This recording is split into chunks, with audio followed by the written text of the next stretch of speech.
मीरा भाईंदर वसई विरारचे आयुक्त निकेत कौशिक यांची आज मनसे नेते अविनाश जाधव यांनी भेट घेतली आहे आणि ते स्वतः आपल्यासोबत बोलण्यासाठी आहेत। आपण त्यांच्याकडून जाणून घ्या। दादा, काय सांगाल, आज तुम्ही निकेत कौशिक साहेबांची भेट घेतली? मी काही दिवसापूर्वी राई मुर्दा गावातल्या काही व्यापाऱ्यांवर मराठी व्यापाऱ्यांवर परप्रांतीयांकडून एक हल्ला झाला होता आणि त्यांना प्रचंड मार लागलं आणि मार लागल्याच्या नंतर ह्या लोकांवर देखील एक खंडणीचा खोटा गुन्हा दाखल करण्यात आला होता। त्या संदर्भात आम्ही आज CP साहेबांची भेट घेतली आणि अतिशय समाधानकारक ही भेट झाली। CP साहेबांनी आम्हाला आश्वासित केलेलं आहे की या प्रकरणाचा पूर्ण तपास हा अतिशय नीट होईल, कोणावरही अन्याय होणार नाही आणि स्थानिक भूमिपुत्रांवर तर बिलकुल अन्याय होणार नाही असं त्यांनी आम्हाला शब्द दिलेला आहे। आता मीरा भाईंदरमध्ये अशा अनेक गुन्हे घडत आहेत आणि सगळ्या गोष्टी घडत आहेत। जसं बीडला जसं धनंजय मुंडे हा एक ह्याच्या मागं जे कराडचं प्रकरण असेल, धनंजय मुंडे तिथे अक्का म्हणून समजले जातात। मीरा भाईंदरमध्ये तुम्हाला वाटतं असा कोण अक्का आहे? मीरा भाईंदर ही मराठी माणसाची आहे हां, त्यामुळे इथे अक्का फिक्का कोणाचं चालणार नाही आणि जो अक्का बिक्का असेल त्यांनी घरी राहायचं हां। आमच्यासमोर ती अक्कागिरी चालणार नाही।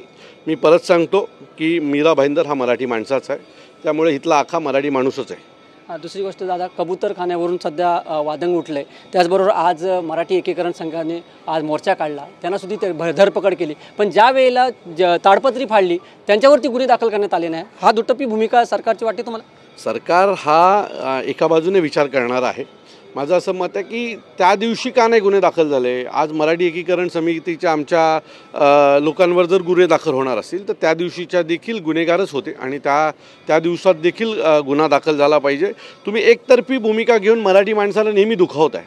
कबूतरखाना तिथं असावा नसावा हा निर्णय कोर्टाने निर्णय घ्यावा, आमचा त्या वादात आम्हाला बिलकुल पडायचं नाही। परंतु एखादी घटना घडते, एखादा आधी गुन्हा घडतो, त्याच्यात तुम्ही सहानुभूतीने पाहता आणि दुसऱ्या दिवशी काही दिवसांनी ज्यावेळेला आमची लोकं जातात किंवा मराठी माणूस तिथे जातो, विचारायला जातो की असं तुम्ही का केलं, तर त्यांच्यावर गुन्हे दाखल होत असतील तर हा एक अन्याय आहे आणि मी खात्रीने सांगतो की यात सरकारचा दोष आहे आणि सरकार स्वतःचं वोट बँक वाचवण्यासाठी या सगळ्या गोष्टी करते। लास्टचा प्रश्न आहे, KDMCमध्ये एक लेटर आयुक्तांनी असा आदेश काढला आहे की 15 ऑगस्टला मटणाची दुकानं बंद ठेवा, त्या संदर्भात काय सांगा? खरं तर माझा श्रावण आहे ना, तर मीच जाऊन तिथे खाल्लं असतं, पण श्रावण असल्यामुळे मी नाही जाऊन खाऊ शकणार। पण तुम्ही तिथले जे व्यावसायिक आहेत, खाटीक समाजाची लोक आहेत, त्यांच्यावर अन्याय करताय, बरोबर आहे? ज्याला मटण खायचं आहे तो खाईल ना, तुम्ही काय ठरवता कोणत्या दिवशी कोणी काय खायचं? तिथले आगरी हे जे मीरा भाईंदर असेल, आमचा कल्याण असेल, ही सगळी शहरं आगरी कोळ्यांची शहरं आहेत।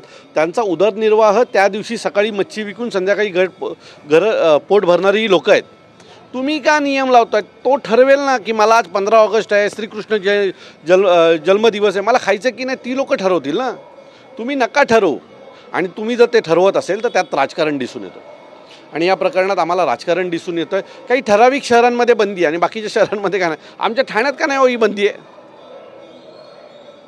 जिथे एक पर्टिक्युलर समाज ज्या शहरांमध्ये आता वाढतोय त्या शहरांमध्ये ह्या लोकांनी बंदी लादलेली आहे।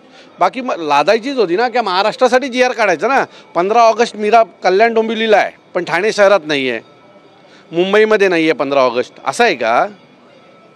तर तो एक GR होता, तो मुख्यमंत्र्यांनीच काढला पाहिजे होता की आज 15 ऑगस्ट आहे आणि 15 ऑगस्टला अख्ख्या महाराष्ट्रात कोणी मच्छी मटण खाणार नाही। एका शहरात कसा लागू होतो? आम्हाला सांगताना की भारत देश एक आहे, सर्व भाषिक एक आहेत, मग तुम्ही एका महाराष्ट्रामध्ये असे वेगवेगळे GR कसे काढू शकता?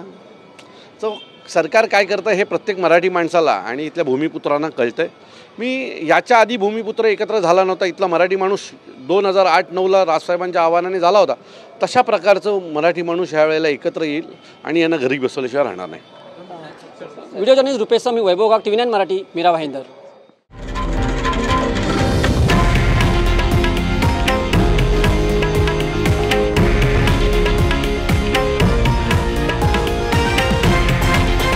हे आहे देशातील नंबर 1 न्यूज नेटवर्क आणि आपण पाहत आहात TV9 मराठी, एकमेव।